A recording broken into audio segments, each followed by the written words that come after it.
eu recebo muito essa dúvida dos alunos da consultoria, né? Como é que eu evito o overtraining? Então, já clica no gostei, se inscreve aqui no canal, porque a gente tem que lembrar o seguinte, tá? O overtraining é o excesso de treinamento, certo? Meu queridinho canino que vai viver eternamente, que ele prometeu pra mim.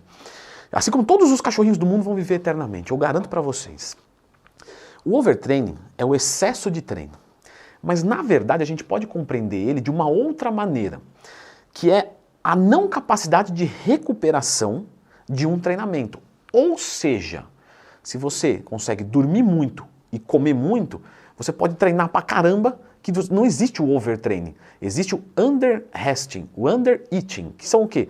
Baixa capacidade de comer, baixa capacidade de dormir. Ou seja, é um contexto, não tem só a ver com treino. Então, por exemplo, um aluno meu, né, fecha comigo, eu vou montar uma periodização onde eu vou evitar o overtraining. Mas vamos assumir que ele não dorme. Né? Então eu estou montando meu treino perfeitamente, só que ele dorme 3 horas por noite. Ah, por quê? Porque tem algum problema lá.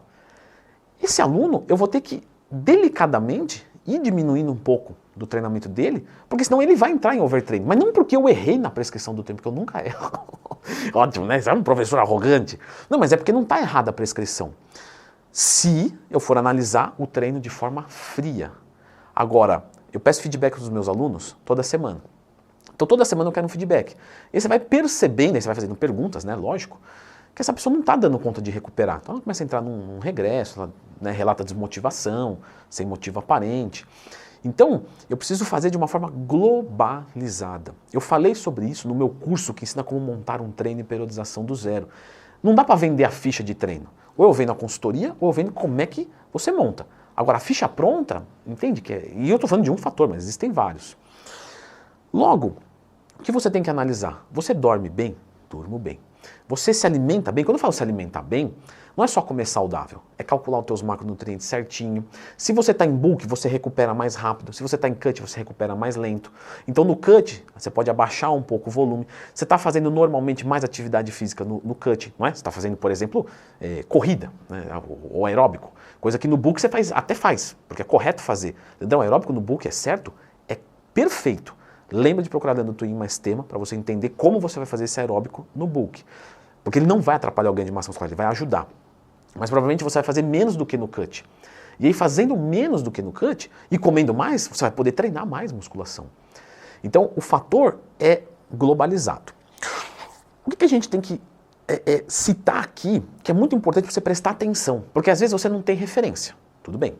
Mas o seu corpo pode te nortear. Ele pode te avisar. Então a gente vai assumir aqui que existem 2 tipos de overtraining. Tá? Eu vou falar primeiro do overtraining localizado ou do overtraining periférico. Vamos supor que as suas costas são fracas, certo? Então o que você tem que fazer? Pau nas costas. Tem que descer o cacete nas costas. Beleza. Só que você vai colocar para treinar a costa todo dia. Todo dia você vai treinar a costa. Pega lá 3 exercícios todo dia. Se você estiver comendo bem, dormindo bem, você consegue. Você vai lá no outro dia de novo. Quem já não treinou e no outro dia fala, poxa, eu treinaria de novo numa boa. Isso quer dizer que você está recuperado? Não. Isso quer dizer que você está disposto, o que é diferente. Aí você vai lá e pau nas costas hoje, pau nas costas amanhã, pau nas costas todo dia. O que vai acontecer? Você pode ter uma lesão. E às vezes a lesão nem é na academia. Manja aquela coisa assim? Nossa, fui pegar um negócio aqui do chão, o cara que faz o terra com 500 quilos, aí vai levantar o sofá para pegar um negócio embaixo, rompe não sei o que lá. Ele já ia romper de qualquer jeito, já estava enfraquecido. É que ali foi o azar. Né? Logo, existe esse overtraining localizado, onde você se sente bem, mas a tua musculatura está cantando. Quando eu falo cantando, é avisando. Então ela está ali e daqui a pouco você sente uma dorzinha estranha. Só que essa dorzinha se aqueceu, passa. Fica de olho. Porque ali pode ser um começo. Tira um pouquinho o pé. Beleza. Existe o overtraining sistêmico. Então, por exemplo, se eu mandar você treinar o seu corpo todo, o dia inteiro, 6 horas por dia, e eu mando fazer um monte de exercício, pirueta, e mesclo um monte de coisa, e como eu fiz no seu corpo inteiro, você, às vezes, localizadamente, tá ok, né? Só que, no outro dia você tá um bagaço. Toma de novo. No outro dia, toma de novo. Chega uma hora que você não consegue mais sair da cama. E não é de dor, é de desmotivação, é de um cansaço anormal. Você começa a perder libido, o seu humor fica ruim, você só quer dormir, ou às vezes você até perde o sono, você tem uma fome excessiva, ou você perde a fome. Tudo isso é sintoma de um overtraining sistêmico.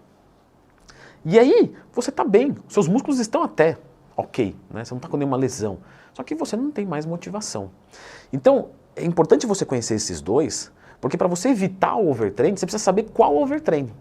Normalmente, na musculação, por mais que o cara desce o sarrafo, é difícil ele entrar num overtraining sistêmico. Só se ele exagerar demais, comer muito pouco, dormir muito pouco.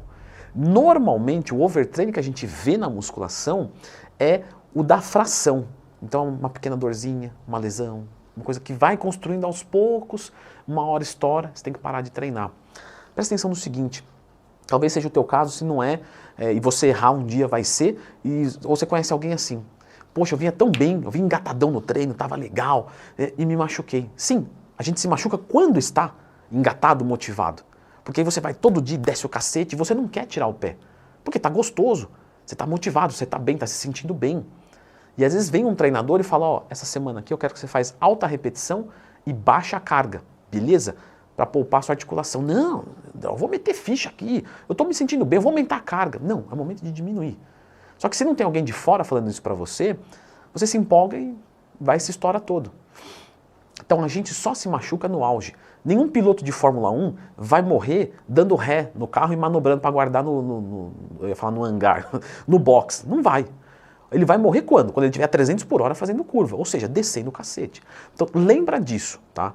Aquele cara que está indo mais ou menos na academia, vai 2 dias, falta, né? Esse cara não vai se machucar, porque nem treina, certo? Ele não tem ali, né, uma constância. Então se você vem na constância, é onde você tem que se ligar. O que é seguro a gente dizer? Que de vez em quando é legal tirar um pouco o pé, mas quando? Esse é um ponto. As pessoas perguntam isso para mim no Instagram, quando é a hora de fazer um deload? O que é um deload? É você pegar uma semaninha ou alguns dias e diminuir um pouquinho. Depende, o quanto você vem descendo o cacete, se machucando no bom sentido. Logo, não existe uma coisa genérica. Agora, a gente pode partir de alguma coisa? Porque você vai falar, pô, Leandro, então hoje o vídeo não ajuda em nada, não é mesmo?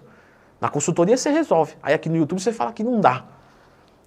Mas a gente tem alguma coisa aqui para sugerir. Por exemplo, eu gosto, com os meus alunos da consultoria, mais ou menos ali, depende muito do ritmo, tá? Mas uma vez a cada mais ou menos 3 a 6 semanas, tirar um pouquinho o pé. Esse tirar o pé não é uma semana sem treinar. Ó, vamos fazer umas repetições um pouquinho mais altas aqui, ó. 20 repetições, tempo de descanso, você coloca um pouquinho menor, pode até treinar até a falha. Mas como você reduziu a carga, reduziu o tempo de descanso, o peso cai mais ainda, você trabalha com uma carga menor, estimula a musculatura e poupa a articulação. Você estimula a musculatura com uma carga menor, é mais tranquilo para ela se recuperar. Ah, Leandro, mas é um pouco mais complexo fazer isso, eu não domino. Então você pode, por exemplo, fazer o seguinte, a cada mais ou menos uns 3 meses, você pega uma semana e descansa, deixa off essa semana. Ou faz o seguinte, nessa semana você reduz o número de exercícios. Está fazendo 4 para peito? Faz 2. Está treinando até a falha? Para umas 2, 3 repetições antes. Ou seja, tenta diminuir um pouco o ritmo, mais ou menos a cada 3 meses de treino bem feito. Não adianta querer fazer deload se você não treinou. Não adianta fazer dia do lixo sem fazer dieta. Essas coisas você tem que merecer. E não, vou fazer porque deu 3 meses, né? Mas não treinou. Então não pode fazer deload, certo? Eu vou deixar um vídeo aqui explicando um pouquinho mais sobre o deload.